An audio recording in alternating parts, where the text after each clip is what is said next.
maneno muhimu, kuna taarifa muhimu. Tumegundua kuwa kuna wenzetu wanapata tabu ima kuinstall IDE Visual Studio au kuiseti ili waanze kuandika code. Na hii program ni muhimu sana, kwa sababu tuhitaji mtu aikose. Hivyo tumeanzisha group la WhatsApp ambalo litakusanya watu wote ambao wanajifunza hii course, wanafuatilia hii course ya programming. Ili kama ana changamoto yoyote, ana tatizo, katengeza program nataka awashirikishe wenzao waijaribu, atatutumia kule kwenye ile WhatsApp, kwenye hilo group la watu wa programming. Link yake ipo hapo chini, link ya group ipo chini hapo. Twende kwenye kozi yetu mpya. Kuna mwenzetu mmoja ametuambia, bwana mwalimu wewe, mimi nilivyochunguza inaonekana hii CMD pia tunahitaji tupate kozi. Mimi nimwambie Mr. Siaka, maneno yako yalikuwa kama ni utabiri. Ulikuwa ukitabiri somo linalokuja. Kwa sababu CMD ni katika masomo yetu na ndio hili limefika. Kwa nini? Kwa sababu tumesema hii terminal ambayo iko hapa, hii ni PowerShell. Yaani ina mahusiano na CMD. Tukiongelea PowerShell ni update, tunaweza kusema upgrade ya CMD. Dhana zangu zinanipa kuwa wanalenga ima kuiondosha CMD au wamelenga tu kuleta kitu ambacho kiko update zaidi kuliko CMD. Kwa wamekuja na kitu kinaitwa PowerShell kuanzia Windows 10 takriban. Windows 8 kuitumia kwa sina uhakika kama kulikuwa kuna PowerShell, lakini mimi nimeanza kuiona PowerShell katika Windows 10. Ina maana hivi, kodi ambazo unaweza kuziandika kwenye PowerShell unaweza kuziandika kwenye CMD. Kama kutatokea Windows nyingine, kwa sababu kwa tetesi inaonekana Windows 11 wanadai kuwa wanataka waiache isiwe tena na isije Windows nyingine mpya. Ibaki Windows 11, kinachofuata ni update. Maana kama itakuwa hivyo, command prompt itaendelea kuwepo, lakini kama itakuja Windows nyingine mpya, kuna uwezekano wa kuondoshwa CMD kabaki PowerShell. Kwa sisi hapa tunatumia PowerShell. Kwa lazima tuisome PowerShell kwa sababu ndio ambayo tunaitumia kuandika command zetu hapa. Kwa leo tutajifunza namna gani tunatumia PowerShell, au tunatumia hii terminal, au tunatumia jina lingine linaloitwa command line. Namna gani tunaitumia command line kufanya kazi mbalimbali katika Windows. Katika mfumo wa Linux tunatumia sana command line kutekeleza vitu vyetu. Kwa njoo tuanze. Kitu cha mwanzo tumesoma hapa, una uwezo wa kuanzisha faili jipya. Right click kuambia new file, una uwezo wa kutengeneza faili jipya ukaita jina. Kwa mfano mimi nikasema labda test 100. Hili ni file nimelita kwa jina la test100.c. Kwa mfano nikibonyeza pembeni, hili faili itakuwa limetengenezwa hapa. Hivyo kupitia command line una uwezo wa kutengeneza faili jipya hapa. Kivipi? Njoo hapa, tutatumia kodi ya mwanzo inaitwa code. Andika code kisha andika jina la faili ambalo unataka kulifungua. Mimi nitaandika kwa mfano code test 90.c. Nikipiga enter atanifungulia faili jipya hapa limeitwa test. Nimeandika .c. Nikibonyeza Ctrl S utalikuta ile faili imetokea huku, tayari ni faili jipya tumelitengeneza. Kitu muhimu, ili uweze kuitumia code hii code ya code. Sisi tunasemaje? Hii command ya code lazima uwe umeset. Una set vipi? Njoo tuangalie tunaiset vipi hii code ifanye kazi. Ipo katika window yako, ipo katika kompyuta yako, lakini haujaiset ili ifanye kazi. Unaifanya vipi? Njoo tuangalie. Jinsi ya kufanya, nenda ambapo program ya VS Code imeshuka. Kikawaida program ya VS Code inashuka wapi? Inashuka katika program files 86. Utaikuta hapa kuna VS Code, ingia. Kama hujaikuta na maanisha wewe unatumia version mpya za kisasa. Kama unatumia version mpya, path imebadilishwa. Sehemu ya program inaitwa path, hifadhi hilo neno, wewe sasa hivi ni advanced. Path yake ipo wapi sasa hivi? Path yake sasa hivi ipo kwenye user, ingia kwenye jina lako, mini NK trainer. Ingia kwenye app data. Nenda kwenye local. Huku nenda kwenye sehemu imeandikwa program. Take care. Kama utarudi nyuma utakuta hili faili la app data limejificha, limefifia. Inamaanisha hivi, liko hidden. Kwa maana yake lazima uoneshe mafaili hidden ili uweze kuliona. Yaani maana yake mimi nikija hapa nikamwambia show hidden, nikatoa tiki hapa ili folder story ione, umeona? Kwa hakikisha unaonesha mafaili ambayo yamefanyaje? Yamefichwa. Show. Utaliona ili hapa. Okay. Tumesema local. Huku utakuja kwenye sehemu imeandikwa programs. Ingia humu ndani, utaikuta Microsoft VS Code. Ingia hapa. Nenda kwenye bin. Huku utakuta kuna kitu kimeandikwa code. Copy link yote hii. Unaweza copy kwa njia hiyo au ka right click ukamwambia copy as a path. Njia nyepesi ni hii, bonyeza huko nyuma, chukua hilo jina. Kama utataka kuchukua copy as a path, yote ni sawa, nitaambia copy as a path. Baada hapo nenda fungua folder lolote, right click iseme ya diski. Kama uioni labda umebadilisha setting au unatumia setting ambayo imekuja nayo hapo, unaona mafaili mbalimbali uliyofungua hivi karibuni, njoo kwenye this PC, right click, mwambie properties. Atakufungulia hapa, mwambie advanced system settings, mwambie environment. Hapa ingia kwenye new, tengeneza path mpya inahusu hiyo kodi yako. Kwa mfano, mimi hapa nitaandika code au nitaandika code 2 kwa sababu kuna code 1 imeshaiandika. Njoo hapa paste hiyo link yako. Angalia huku imeishia cmd. Imeandikwa code.cmd, futa neno la mwisho tulitaki. Ishia neno bin, mwambie okay. Okay, mwisho. Sasa hivi ukiandika code, ikate hiyo VS code kama itakataa, afu iwashe tena. Sasa hivi ukiandika code itakutekelezea au itafanya kazi ambayo sisi tunafanya. Sasa hivi uko tayari kuendelea na msafara. Kwa hiyo tuanze. Kodi ya mwanzo ni neno code. Ukiandika neno code, ukaeka space, kinachokuja huko mbele maana yake ni sasa umeambia hii program nitengenezee nini? Kwa hiyo utasema utengenezwe nini? Ila neno code inamaanisha tengeneza faili. Kwa faili gani? Faili lolote unataka mwenyewe, iwe ni Word, iwe nini, wewe andika tu extension yake. Yaani kwa mfano mimi nataka nitengeneze text. Nitakuja hapa faili ambayo ni text notepad. Nitamwambia hivi code test.txt. Ili notepad. Nikimwambia enter, atanitengenezea ile faili hapa. Take care, lazima ubonyeze Ctrl S usave ili faili lako ulione huku. Usianze kuklika kumbe hujasave. Usisahau kusave kazi kabla hujatekeleza kodi yoyote. Upo? Utakuta imeandikwa txt. Tukija kwenye folder letu hilo la program C ili hapa utakuta kuna faili inaitwa test. Umeona? Aina yake ni text. Kwa nini? Kwa sababu mimi nimeambiwa iwe nimemwambia anitengenezee txt. Hii ina maana gani? Ina maana hivi, kupitia code naweza kutengeneza kuanzisha faili lolote sehemu yoyote ninayotaka mwenyewe. Upo? Okay. Tuache hiyo. Hiyo ni command ya mwanzo tumechukua. Kwa command ya mwanzo ni kufungua faili. Command ya pili ni nini? Mimi nataka nimefungua faili, nataka nilifute. Si ndio? Labda silihitaji. Ili ulifute utaandika rm. Rm maana yake remove. Andika rm maana yake remove. Kisha utaandika jina la hilo faili ambalo ulitaki. Mimi hapa sitaki faili, nitakaribisha hii huku ili tuone vizuri. Unaweza kukaribisha uwe kiasi cha kupeleka na kupunguza ili tuone mafaili yetu yako hapa na kodi zetu tutaandika hapa. Andika rm kisha taja ile faili ambayo ulitaki. Kwa mfano nataka nifute hili faili la test.txt. Andika rm test.txt. Mwambie enter. Utakuta kapiga mstari mwekundu hapa, inamaanisha ile faili alipo. Hapo ukija utoliona, umeona limepotea sasa hivi. Kata hilo faili alipo. Hili nini? Hili lilikuwa ni file.c ambayo tumelitengeneza hivi karibuni.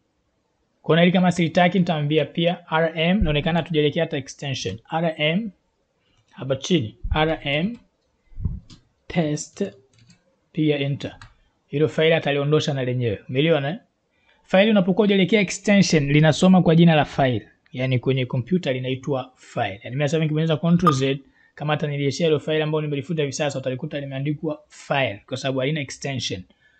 Developer kama wewe sasa hivi tunakuta developer maana yake mtu ambaye anatengeneza program anatengeneza file ambayo aliwekea extension kwa lengo mtu asije akalifungua mtu wa kawaida.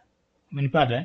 Okay, twende kitu kingine. Maelezo muhimu. Hii program inakuruhusu kufungua faili lolote hata kama ni .exe ila tu kuna vitu utavikosa.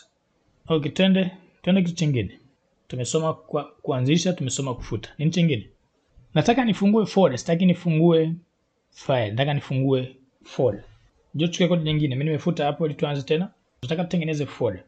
Utaandika mkdir, andika jina la folder, labda jipya. Mimi nimeandika jipya. Bonyeza enter. Atatengeneza folder na ataliita kwa jina la jipya. Take care. Kama unataka kutengeneza folder kwa jina refu, yani kwa mfano mimi nataka niandike hapa mkdir folder lingine au jipya kwa mfano. Nimeongeza kuna space hapa kati. Hakikisha space zako unaziunganisha. Weka alama ya kunukuu.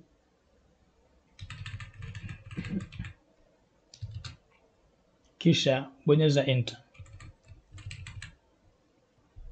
Atatengeneza folder linaitwa folder jipya. Kwa nini tumeweka alama za kunukuu? Kwa sababu hapa kuna space. Space inakatanisha haya maneno mawili. Space inazuia muunganiko wa jina katika programming. Kutekea. Inaweza kawa siku unatafuta program uione, kumbe program majina yake yamekiwa space, alafu unavyoitafuta unatafuta kama jina moja, wakati kule inasoma ni jina mawili tofauti. Kwa makini. Kwa tumetengeneza folder nyingine inaitwa folder jipya. Okay, mimi sitaki ile folder, nataka nilifute. Andika rm d maana yake ni folder and direct. Andika jina lake. Kama ni refu kama tulivyosema, utaweka alama za kunukuu kisha utaandika jina folder jipya. Utaweka tena alama ya kunukuu mwisho utafunga maana yake. Utabonyeza enter. Ili folder atalifuta, umeona halipo sasa hivi. Okay, sasa hivi nataka nini? Tumefungua folder jipya linaitwa jipya. Nataka niingie ndani ya folder. Hapo utatumia kodi mpya. Kodi nyingine inaitwa cd. Kisha utaandika jina la folder ambalo unahitaji. Take care. Kama path iko mbali, unatakiwa uicopy hiyo path ya sehemu husika. Yaani kwa mfano, mimi nikiingia kwenye disk D, nataka nifungue folder hili kwa mfano, hili hapa. Nita right click, nitaambia copy the path. Nitachukua link yake. Nikifika hapa nitaipaste. Kisha nitabonyeza enter. Sasa hivi nipo kwenye folder hili.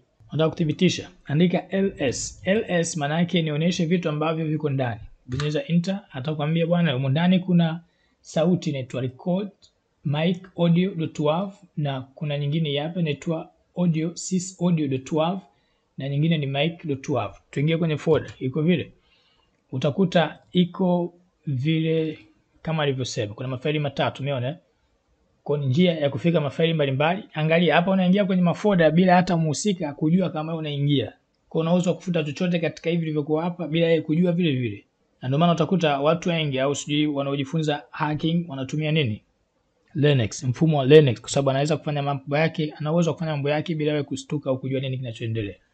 Tuendelee. Okay, mimi nataka nirudi kule nilipotoka kama tulivyosema. Kutoka hapa kuja hapa ni mbali zaidi. Kwa maana itabidi uchukue nini? Uchukue hii path ile kuwepo hapo. Unaichukua vipi? Of course naenda ukaicopy.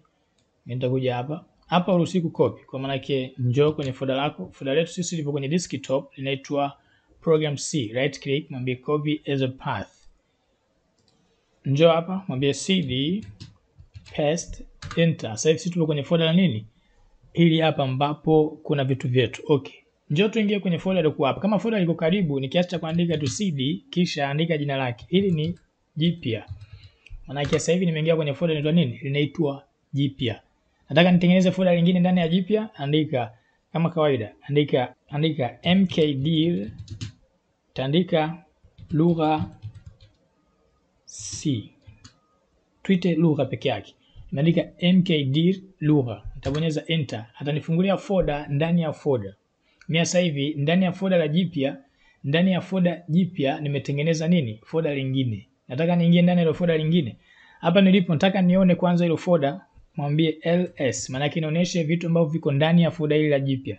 Atakwambia ndani ya ile folder kuna folder lingine linaitwa lugha. Umeona? Nataka niingie, mwambie cd lugha. Sasa hivi nipo ndani ya folder la lugha. Kitu kingine, mimi niko hapa kwenye folder hili ndani ya folder. Nataka ni run program ambayo iko hapa. Nafanyaje?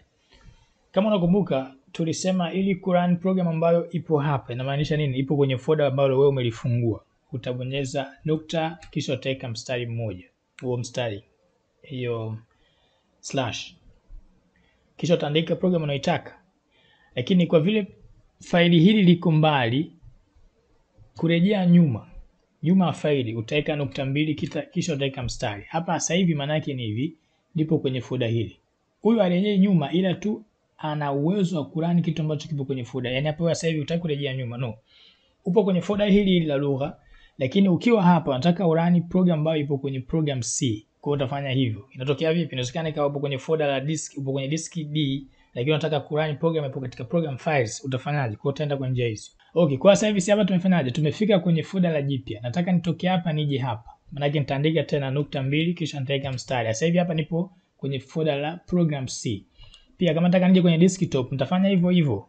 Sijui umenipata, utaongeza tu nukta mbili, utaenda mbele mpaka utafika kulipotokea. Kwa hiyo sasa hivi tumefika hapa, sasa hivi tumefika kwenye JIP, tumefika kwenye tulivyoandika hii imetuleta hapa. Tulivyoandika hii ya pili imetuleta kwenye program C. Kwa sasa hivi ninaweza ku run chochote kilichokuwa hapa. Kwa mfano nataka ni run program inaitwa nk.exe. nk.exe nitamwambia nk.exe. Ukipiga enter atakwambia 70:30 mama hajambo. Na mtu aliniuliza kwa nini hapa 70:30 kama imeachana, kwa sababu kuna space tuliweka baada ya asilimia. Tumetoka hapo. Okay, mwingine ananiambia okay, tumesoma namna gani naweza nikarani. Sitaki turani sasa hivi. Nataka tufanye hivi. Nataka turudi nyuma. Yaani nataka nifike kwenye folder hili kwa sababu mpaka sasa hivi inahesabika hapo kwenye folder la lugha. Ukiandika hapa ls atakwambia humu ndani hamna kitu, umeona? Hamna kitu kwa sababu hamna kitu ndani ya folder ya lugha. Nataka nije kwenye folder hii nirudi kama nilipotokea. Utaandika cd kisha utaandika alama ya kurudi nyuma ambayo ni nukta mbili, utaweka mstari. Ukibonyeza okay, sasa hivi umeingia kwenye folder la lugha, umeona jipya. Ukitoka kwenye folder jipya ukiandika tena cd kisha ukaandika nukta mbili, sasa hivi utaingia hapo, utaingia kwenye folder la program C. Manake kama utafanya hivyo hivyo cd, sasa hivi utaingia hapo, utaingia kwenye desktop. Sasa hivi ni kwenye desktop. Sijui umenielewa? Mwingine ataniambia nataka turudi hapa kwenye program C. Utaandika cd kisha utaandika hiyo program ambayo hiyo sehemu ambayo unahitaji kama kawaida, au kama folder liko mbali kama tulivyosema itabidi ulifuate. Maana chukua copy yake, chukua path yake, ipaste. Au andika path, umeona path inavyoandikwa anakuwekea kuna /backslash. Kuandika backslash mpaka ufike unapohitaji. Ina maana gani? Kutoka hapa kufika kwenye folder la jipya kuna folder ngapi? Kuna folder moja tu. Hapa kwenda mbele ni rahisi. Mimi nataka niingie kwenye folder ile la lugha, maana yake nitaandika hivi cd nitaweka path, ambapo path hapa ya mwanzo ni nini? Path ya mwanzo weka alama kunukuu, andika path ya mwanzo ni jipya. Path ya pili ni nini? Path ya pili ni lugha. Maana yake hapa mimi naenda wapi? Naenda kwenye folder la lugha. Nikipiga enter atanifikisha kwenye folder la lugha, umeona? Okay. Tumemaliza hiyo. Nini kingine? Nataka niandike jina. Acha turudi kwenye program C, kwenye prompt C ili tuandike jina. Tutamwambia cd /pap nipo kwenye jipya. Taandika tena cd pap nipo kwenye nini? Nipo kwenye prompt C. Tumesema unaruhusiwa kurudi mara moja kama unahitaji mwenyewe. Okay, mimi hapa nataka niandike jina, ni change jina la app.exe iwe myapp.exe. Tumwambia hivi mv_app.exe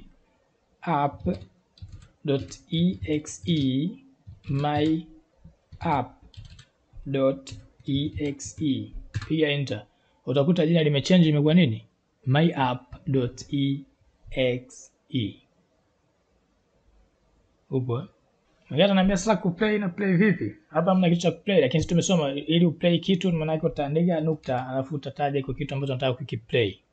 Kwa maana yake somo hilo limeisha. Tunakumbushia tumefungua group la WhatsApp.